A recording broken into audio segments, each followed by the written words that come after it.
les habla Juan Antonio Lozada en otra edición de Cafecito Migratorio. Tu futuro en los Estados Unidos comienza aquí, empoderándote con conocimiento, y hoy comenzamos con las noticias, un reporte de NPR, National Public Radio, que fue publicado el día de ayer. Específicamente habla de la práctica que hemos discutido muchísimas veces en este programa, que ahora tiene ICE a través de lo que llamamos nosotros el Asylum Vetting Center, una oficina en Georgia de la que ya les he hablado antes, que ahora se encarga de revisar absolutamente todos los asilos que han estado pendientes por muchos años, a veces hasta desde el 2019, y específicamente está buscando tres cosas. Una, determinar si la persona entró por la frontera entre México y Estados Unidos. Dos, si esa persona en algún momento estuvo en una corte de inmigración. Y tres, si esa persona tiene un caso de asilo con UCIS y en la forma I-589 específicamente dice que está o no en un proceso formal de deportación en frente de una corte de inmigración. Como muchos de ustedes saben, la mayoría de las personas que entraron después del 2019 y quizás hasta el 2022, 2023, en algunos casos hasta después de eso, muchas veces no se les hizo, a pesar de que entraron por la frontera entre México y Estados Unidos, una entrevista de miedo creíble. Esta entrevista de miedo creíble generalmente se le hacía a las personas, a los inmigrantes que entraban por la frontera y que eran detenidos tan pronto como entraban a los Estados Unidos. Para poder hacer estas entrevistas necesitas oficiales altamente entrenados que generalmente son oficiales de asilo. Ahora, ¿cuál es el problema? Que por muchos años no había suficientes oficiales de asilo para llevar a cabo todas las entrevistas de asilo, o de miedo creíble más bien, que se requerían de los inmigrantes que entraban por la frontera entre México y Estados Unidos. Como resultado, se instauró una práctica que la mayoría de las personas, de los inmigrantes que entraban por frontera, terminaban nunca haciendo una entrevista de miedo creíble y generalmente terminaban antes del año, para no tener problemas, metiendo un caso de asilo con UCIS, que era la única agencia que en ese momento tenía jurisdicción sobre ellos. Entonces, ¿qué es lo que reporta NPR? Que es muy, muy importante, ¿okay? Es que esta práctica de la que hemos estado hablando, donde personas que tienen asilos pendientes desde el 2019, están recibiendo cartas diciéndole que su asilo está cerrado, que ya no tiene un caso de asilo en UCIS, pero tampoco los están poniendo en un proceso formal de deportación. En pocas palabras, están retornando al estado original en el que estaban cuando recién entraron a los Estados Unidos. No están entonces teniendo la oportunidad de poder renovar sus permisos de trabajo, no están pudiendo recibir las protecciones de un asilo pendiente con UCIS, ya que ya no tienen uno. Y no solo eso, no pueden meter un caso con EOIR, con la Corte de Inmigración, porque no tienen un caso activo, uno, y dos, les están diciendo que para poder tener un caso activo, para poder ser referidos a las cortes de inmigración, primero tienen que pasar por una entrevista de miedo creíble que ellos mismos van a tener que agendar con ICE. Ahora, ya sabemos que ICE no es la que conduce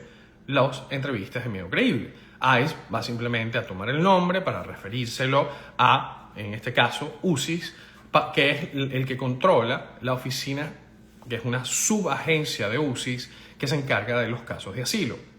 Entonces, como resultado, muchísimas personas van a ir a ICE pidiendo una cita de miedo creíble y en vez de recibir una cita de miedo creíble, muy probablemente se les puede detener y una vez que están en un centro de detención, en algún momento se les provee la oportunidad de una entrevista de miedo creíble. En pocas palabras, como lo he dicho antes, se les reclasifica.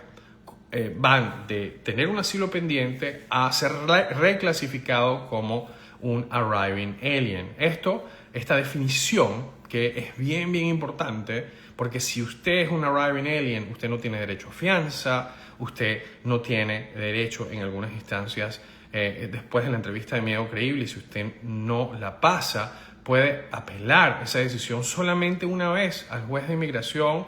Pero el juez de inmigración, en ese caso, cuando usted está apelando que fallar el miedo creíble, usted no está yendo al juez de inmigración para que le dictamine un asilo, para que le adjudique un asilo, simplemente para que el juez de inmigración revise si el oficial de asilo está en lo correcto o no cuando decidió negarle la entrevista o el miedo creíble. Entonces, ¿qué pasa? Creo que para todos los que están pasando por esta situación, leer un artículo como el que vemos en NPR nos hace ver varias cosas. Una, que esto está pasando a nivel nacional. Dos, que no pareciera haber entre los mismos abogados de inmigración una idea clara de cómo exactamente ellos van a manejar esto. Muchos de los comentarios por abogados de inmigración en el artículo de NPR hablan de, bueno, no sabemos qué vamos a hacer, mi cliente está preocupado, mi cliente está desprotegido. Y a pesar de que yo estoy de acuerdo con todos esos comentarios, estos abogados tienen toda la razón, nuestros clientes están desprotegidos mucho más cuando pierden o sus casos son desestimados en UCIS y se quedan simplemente con una carta diciéndoles que ya no tienen un caso pendiente, que ya no pueden renovar un permiso de trabajo. En algunas instancias hasta se les dice que su permiso de trabajo ya no es válido, a pesar de que eso es dudoso, ¿okay? Esa declaración por parte de UCIS no siempre está en línea con las regulaciones mismas de UCIS. ¿Y por qué estoy discutiendo con tanta profundidad ese tema hoy? Porque tenemos que entender y tenemos que organizar los abogados de inmigración, y creo que esto ya está ocurriendo a nivel nacional, pero si tú tienes un abogado de inmigración y tú sientes que ese abogado de inmigración o esa abogada de inmigración no necesariamente está en línea con este esfuerzo, creo que es algo que quizás le tienes que decir, ¿no? O sea, tenemos una situación ahorita donde hay que saber cómo confrontar esto. No podemos simplemente aceptar la reclasificación de nuestros clientes cuando se les suspende o se les desestima los casos de asilo con UCIS. Nuestros clientes, muchísimas instancias, especialmente si entraron en el 2019, no cumplen con la definición de un arriving alien, no cumplen con la definición de una persona que debería ser puesto en un proceso de deportación expedita. Por el contrario, todos los años que tienen esperando por un asilo les da ciertos derechos, a mi juicio. También la administración de Trump tiene que administrar, tiene que de alguna manera obedecer sus propias regulaciones, ¿okay? Entendamos que hay una diferencia entre el estatuto que pasa al Congreso y las regulaciones que escribe la misma agencia. En este caso, UCIS escribió unas regulaciones donde esta definición de quién puede ser puesto en una deportación expedita, pues estas personas del 2019 que ya tenían un asilo pendiente por un montón de años, no entran en esa definición. Y si ellos quieren cambiar la definición, hay un proceso que se tiene que seguir bajo el Administrative Procedure Act. Y este APA, o Administrative Procedures Act, requiere que la agencia publique los cambios de la regulación, que es un cambio interpretativo del estatuto por parte de la agencia. Y una vez que se publica, tiene que haber un tiempo para que se hagan comentarios, para que ONGs y el público hagan comentarios acerca de los cambios que se están proponiendo. Esto, además, de nuevo, no tiene el carácter de ley. No es lo mismo una interpretación de la regulación por parte de la agencia que la ley misma que pasó el Congreso. No es lo mismo. Entonces, ¿qué pasa? Nosotros tenemos como abogados que entender, primero que nada, que una regulación de UCIS, poniéndole a nuestro cliente una etiqueta, no tiene carácter de ley. Nosotros podemos retar esa representación del estatus de nuestro cliente o esa redesignación del estatus de nuestro cliente.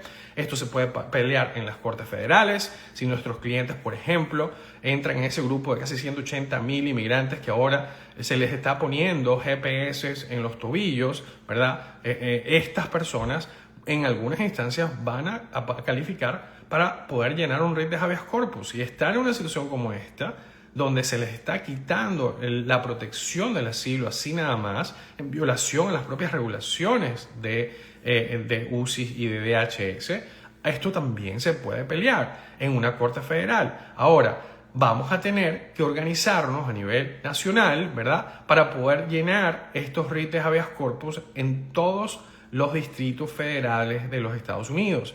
Y por eso es que es tan valioso que hay una red de abogados de inmigración que se ayudan los unos con los otros y que se aseguran que si hay una demanda en un estado, tienes un cliente en un estado donde no tienes una licencia en ese distrito para poder llenar un writ de habeas corpus, pues obviamente estos contactos a través de la red de abogados de inmigración puede ayudarte a conseguir una persona que te pueda ayudar a llenar el writ de habeas corpus, que te puede ayudar a temporalmente aparecer por tu cliente a través de un proceso que se llama Pro Hac Vice, que a pesar de que no estás admitido en ese distrito, la corte te permite una admisión temporal solamente para representar a ese cliente. Entonces hay cosas que tienes que pensar como inmigrante en este momento si recibes una carta como esa.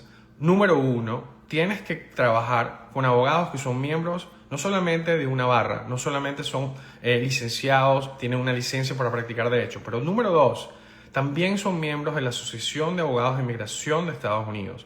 ¿Por qué? Porque ser miembros de esta asociación te da acceso a casi 17,000 miembros de la asociación por todo el país y te permite en muchas instancias tener acceso también a materiales que otros colegas ya han utilizado para llenar este tipo de demandas. También manuales completos de cómo llevar a cabo estos procesos. Así que, de nuevo, no puedes darte el lujo de trabajar con un abogado de inmigración que no solamente tenga una licencia, que no solamente sea miembro de la Asociación de Abogados de Inmigración de Estados Unidos, pero además de eso, que tenga algo de experiencia en litigio federal y que esté dispuesto a tomar tu caso y llevarlo a donde tenga que llevarlo. El problema que estamos teniendo es que muchos abogados de inmigración no están acostumbrados a aparecer en corte y por ende muchísimas veces ni siquiera quieren ir a una corte de inmigración.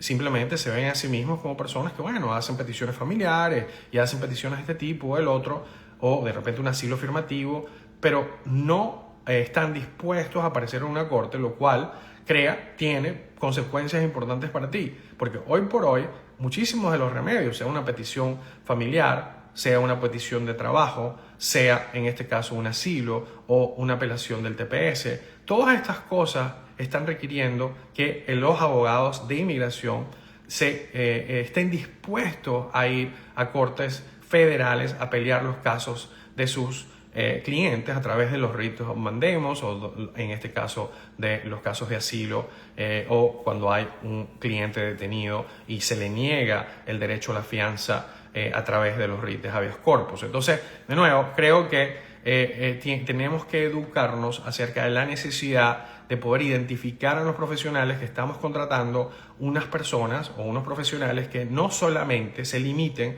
a llenar formas de inmigración, pero que además tengan la habilidad, la capacidad y el deseo de poder ir a las cortes de inmigración si eso se hace necesario. Y hoy por hoy, esa es una destreza que cada abogado de inmigración tiene que tener, porque si no la tiene, no va a poder servir apropiadamente a sus clientes, a menos que obviamente trabaje con otra firma que se encargue de este tipo de litigios y ese abogado de inmigración pueda referir rápidamente a su cliente, trabajar con esa otra firma que se dedica al litigio estratégico para poder llevar a cabo estos litigios que se van a tener que llevar a cabo en cortes federales. No estamos hablando de litigar en cortes de inmigración nada más, ni tampoco de apelar al Board of Immigration Appeals. Eso todo está bien, pero además de eso, tienes que ahora estar dispuesto a ir a las cortes federales de distrito, a las cortes federales de circuito, y si no estás dispuesto a hacerlo o no tienes un apoyo de otra firma o de un colega que te ayude con eso,